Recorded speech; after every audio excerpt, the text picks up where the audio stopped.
Boy, mateys, looking around at the boat and thinking about things, I kind of have a unique boat. Well, sort of.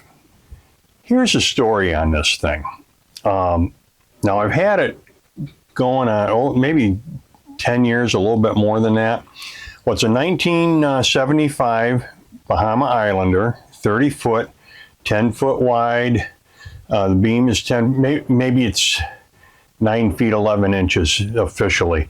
5 foot draft, and it's a good solid boat. But here's what happened with this thing. The reason I say it's kind of unique is because when I picked this boat up, it was the end of 2013, the beginning of 2014, I think right in that November, December area. And then January, I actually started sailing a little bit. But the boat had sat on the hard for 14, 15 years. Here's the story on this.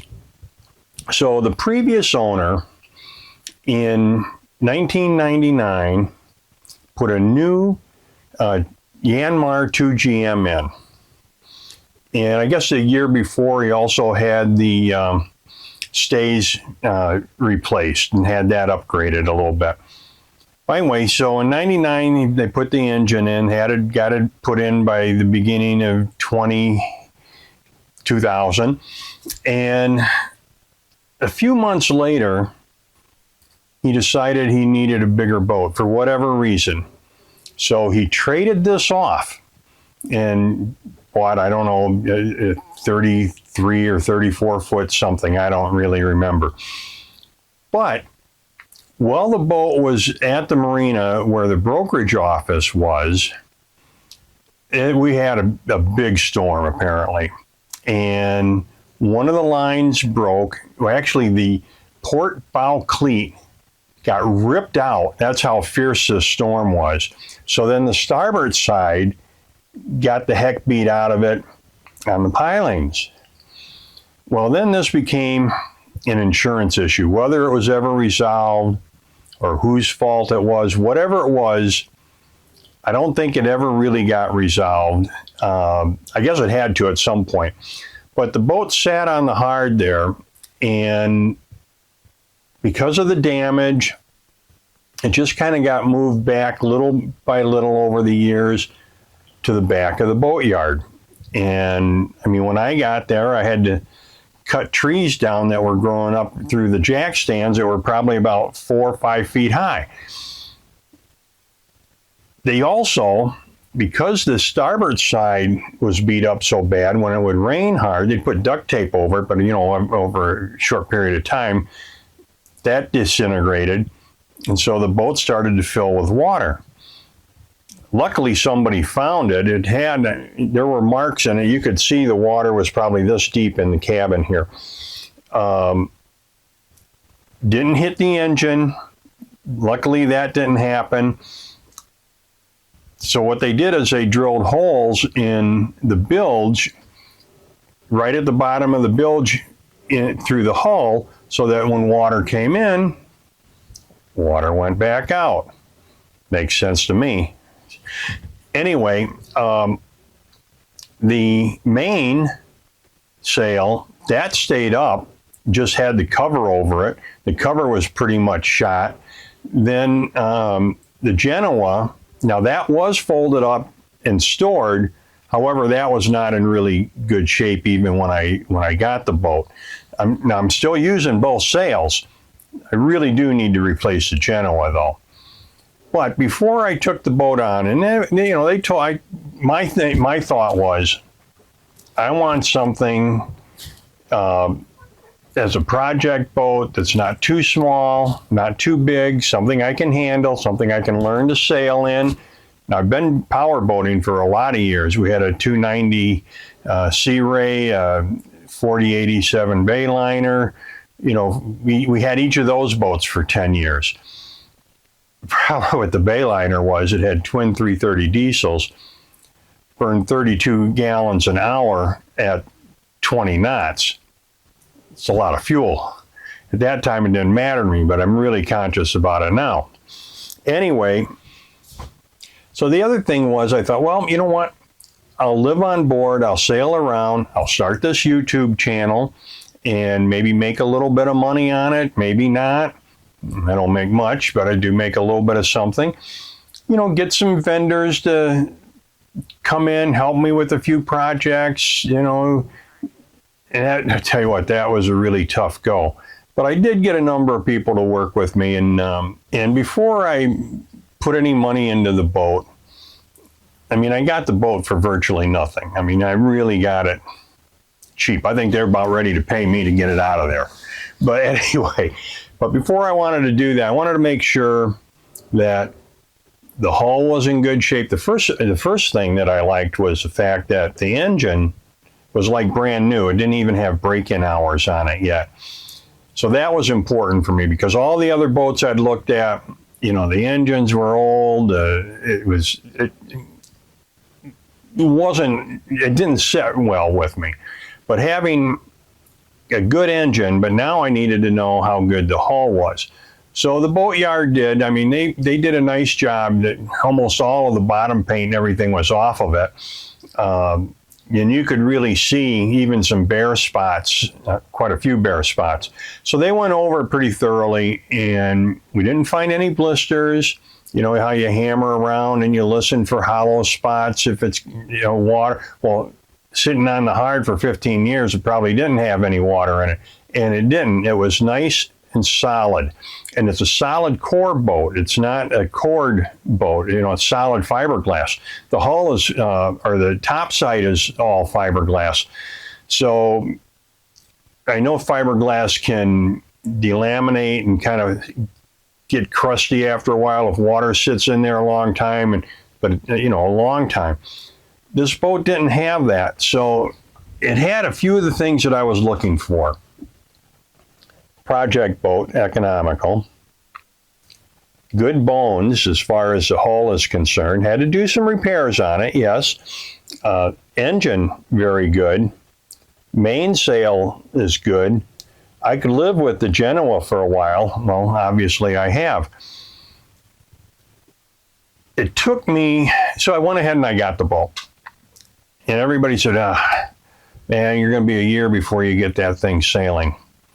It was only a couple of months, guys, because my idea and philosophy on it was get it to a point where it's seaworthy and Coast Guard approved, you know, that it's got all the things that the Coast Guard wants, and then I'll fix up the creature comforts on it.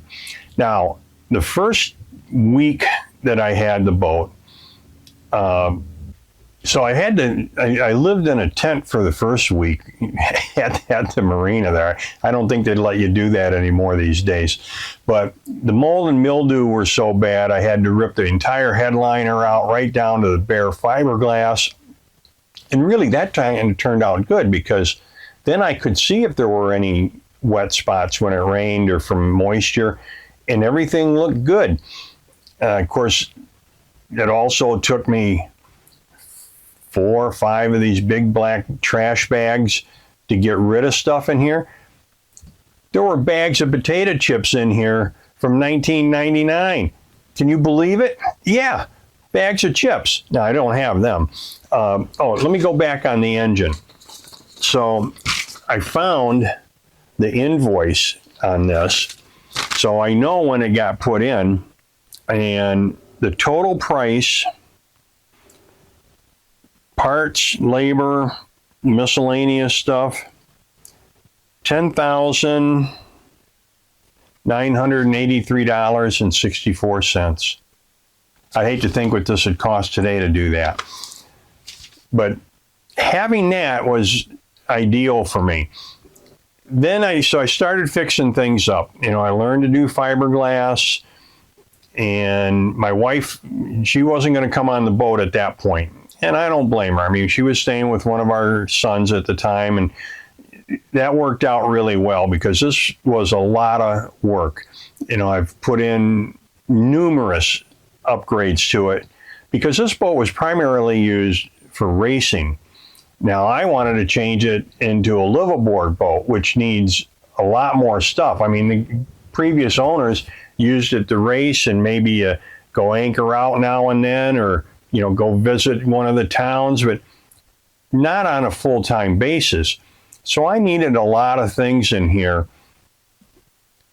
Well, I guess I didn't need them. I wanted some creature comforts. I wanted to get things put together nice.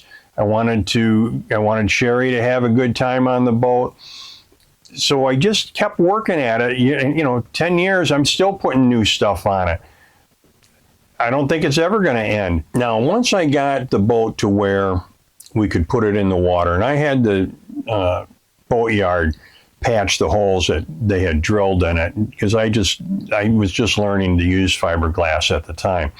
And I had a lot of fiberglass work to do, and I watched them. They were very good, and I got a lot of good advice out of them and everything.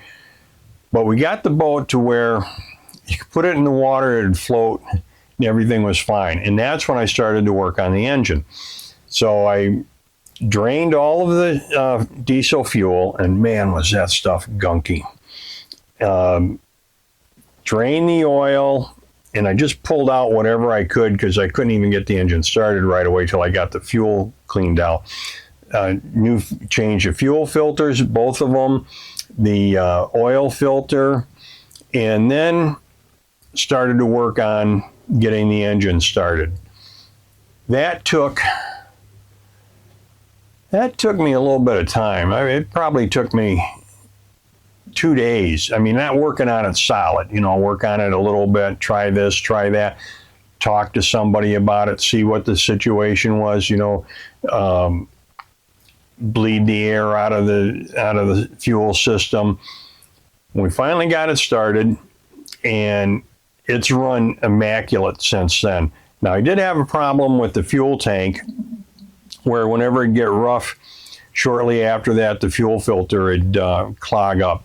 So I did eventually put a clean out hatch in there to where I could get in and clean that tank. It's a 30-gallon tank, not a bad size. I had to take a scraper and get some of the gunk off of there. I was never going to get that cleaned out, just letting it clean by itself. But since I got that fixed, I've had no problems with the engine. I mean, regular maintenance kind of things that you have to do. But it's been running really good. And of course, because of the age of the boat, I've got to have an insurance survey every couple of years. And every year that I've had one, the value of the boat has gone up. And the last one I had, the only issue was the brackets on the engine mounts were starting to get a little rusty. So I just scraped them and spray painted that. I had no wet spots, no weak spots on it. And, the value goes up. That doesn't mean I'm getting more money for the boat whenever I decide to sell it. That's just for the insurance. But overall, I tell you, I'm really happy with the way this boat turned out and some of the other plans that we have for it. And if you look at some of my other videos on the things that we've put in. But the key is I saw the value of this. When nobody else saw it, I saw an opportunity here. Maybe I was just really, really looking for something on the most economical side, and I was willing to work with it and willing to do without a few things to start with. And, within a couple of months, I had this thing sailing, and I've been having fun ever since. So guys, if you're thinking about getting into boating, or maybe you have a boat, you want a smaller boat, you want to move up into something, don't just automatically walk away from something. Now, sometimes you need to, if there's a lot of blisters, if there's a lot of wet spots on the hull and the top side, the engine needs to be replaced, and even that, maybe you get the boat at such a price that it's worth a new engine. Whatever you get, be willing to put a little bit of time and effort into it, and I think you're going to have an enjoyable time. Well, anyway, guys, until next time then, happy and safe boating to you, your family, and friends.